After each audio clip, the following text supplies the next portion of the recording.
అందుకే మన సనాతన ధర్మంలో ఈ మన కుటుంబ నియంత్రణ, ఫ్యామిలీ ప్లానింగ్ ఆపరేషన్లు కానీ, ఇవన్నీ మనకు విడాకులు కానీ, ఇవన్నీ మన సనాతన ధర్మంలో లేవు.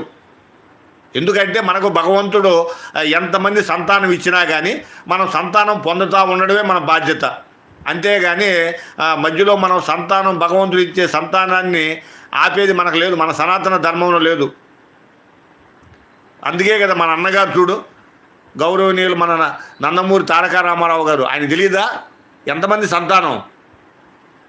దాదాపు 12 మంది సంతానం కావాలి మా అన్నగారికి. నాకు తెలిసిన కాడికి 11-12 మంది సంతానం అన్నగారికి వేదం తెలుసు, శాస్త్రాలు తెలుసు, ఆయన ఎలా బ్రతకాలో తెలుసు. కాబట్టి అందుకే ఆయన రాముడు కృష్ణుడుగా రాణించారు.